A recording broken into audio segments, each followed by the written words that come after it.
How do we store food without a root cellar? Today I'm going to show you around.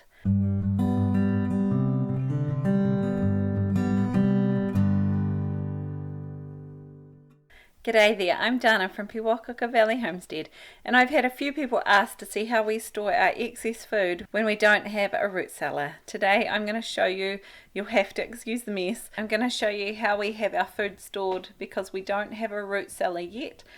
We have just kind of made use of the space we do have, and I'm going to show you how we have things set up and making the most of little nooks and crannies around the house.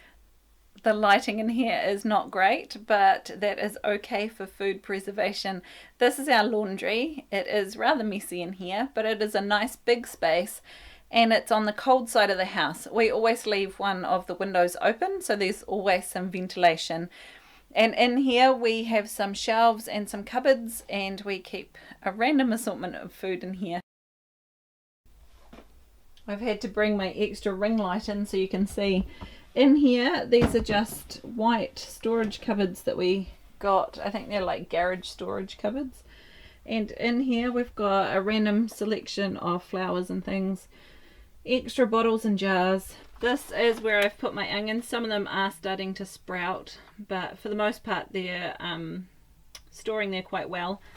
And that cardboard box there and this cardboard box up here are full of potatoes.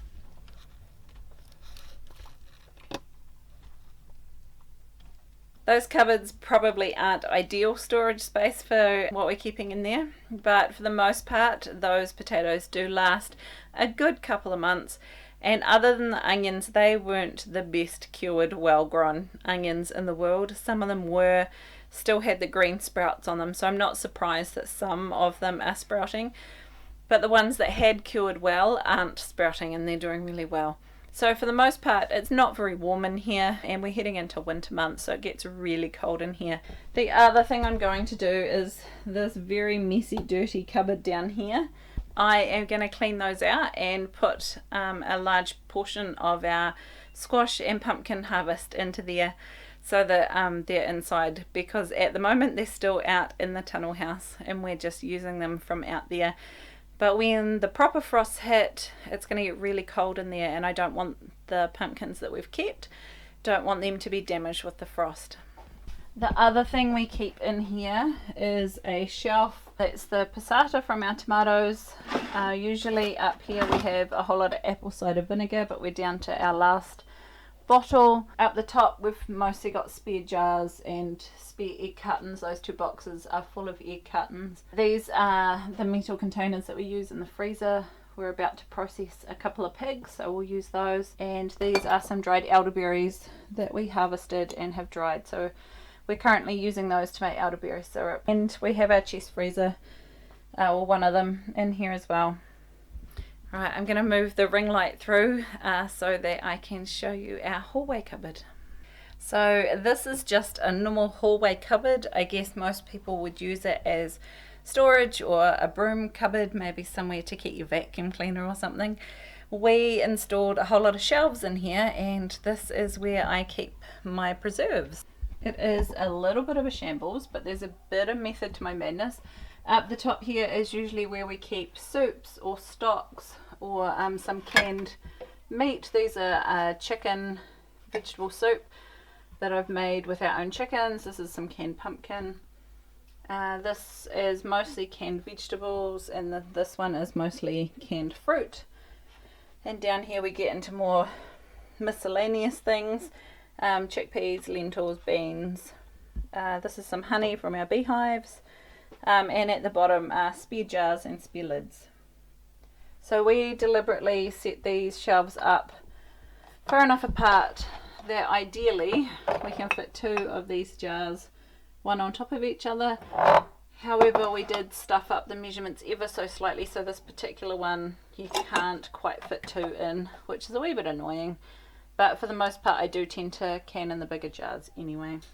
We don't actually keep a great deal of preserved things in our actual kitchen. Most of the kitchen is used either for fermenting, so these are some apple cider vinegar and some kombucha, and we keep all our dry goods just in open shelves.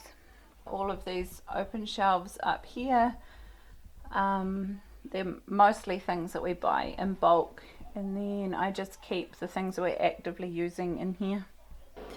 And out here, this is our shed, and in here we have all sorts of bits and pieces. It's where we keep our tools. We've got our solar set up, and we've also got a store of food. So not everything needs to be stored in the house. We have these big plastic containers which are great for keeping the mice out, and we have extras of our dry food in them.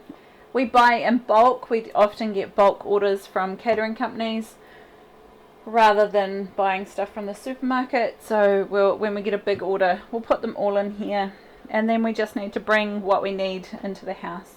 If my canning cupboard gets full, this is where the excess of those goes as well. They get stacked on this shelf. We also have out here another chest freezer. It currently doesn't have anything in it, but these are all the supplies my dad has kindly brought here for us. We're going to be processing the pigs out here, so we've got all the bits and pieces ready for us to do that in the weekend. If you have excess produce and you're not sure where to store them, there are all sorts of places in your house that you'll be surprised you can sneak things. Those slip under the bed containers often will fit cans in them brilliantly, especially the wee pint sized jars will usually fit in that under bed storage really well. I have seen people store things, obviously like we do, in the laundry, anywhere in the kitchen that you can find that you can store things. And often if you have an outside area like a garage or a shed, somewhere like that, you can install some of these nice big shelves and store things on those. As long as everything is protected from the mice, so they need a good sealing container with a good click down lid, and that will also help keep ants and other insects out as well. As long as you've got something that you can shut down and make sure that they're nice and safe and that they're well labelled, and put the use by dates on them, or at least the dates that you put stuff in there, so that you're able to rotate through, and so that you know that you're using the freshest stuff last and the oldest stuff first.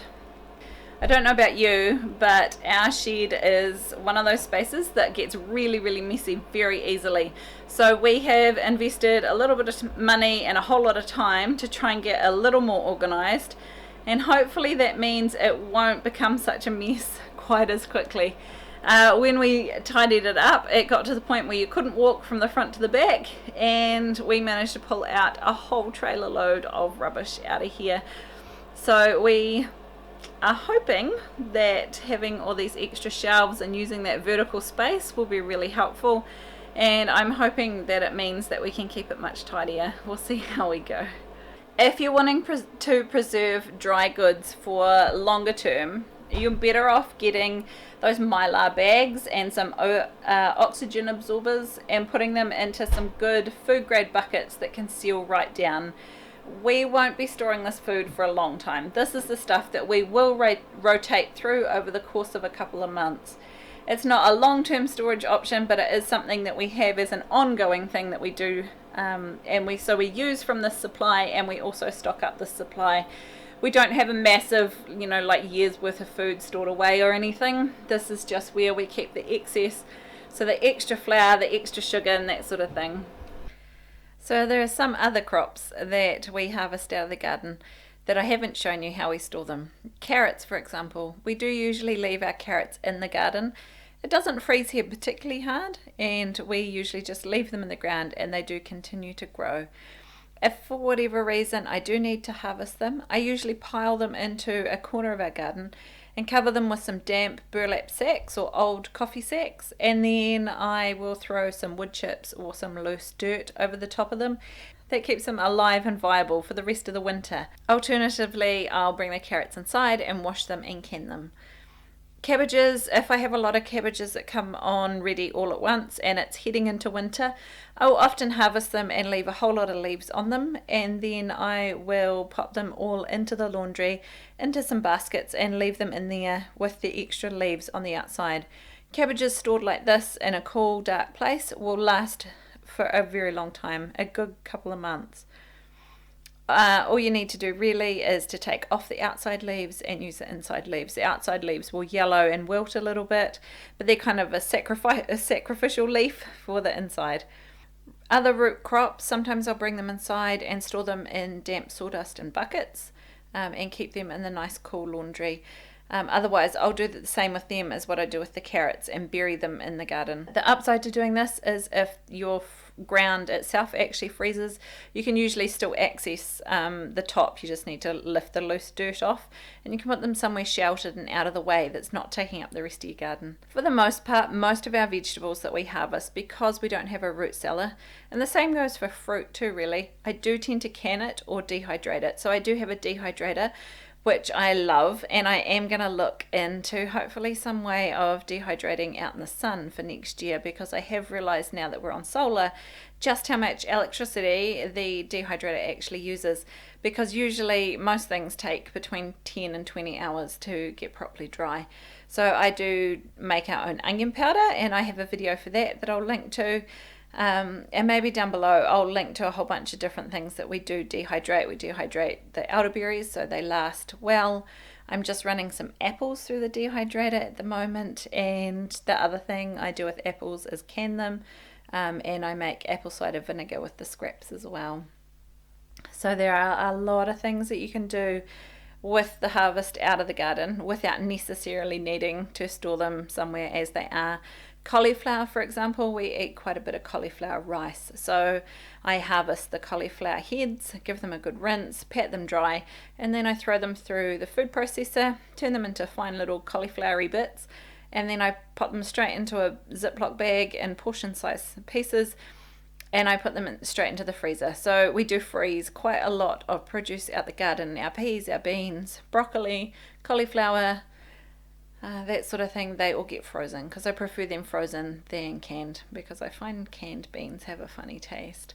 So we don't tend to can those. A lot of our fruit we do can though, so we can make pies or whatever later. And of course I make jellies and jams as well. Tomatoes I'll often can, sometimes I freeze them, and sometimes we dehydrate them as well. We make sort of a tomato sauce, like a passata, that we make with the tomatoes. So I cook them down a bit so they thicken up, and then I can that, and that's what we use all year round in our meat sauce and that sort of thing. Herbs and greens, I try to dehydrate those as much as we can so that they're ready to use over the winter. And we also make use of the tunnel house to try and grow fresh greens for the winter as much as we can as well. Have you got any creative ways to store produce or other things that you have preserved around your house? Let me know in the comments below. And I hope you found this video useful. If you have, hit the like button. Consider subscribing to our channel. We bring you videos twice a week on growing and preserving your own food and other homesteading bits and pieces. We'll see you in the next one.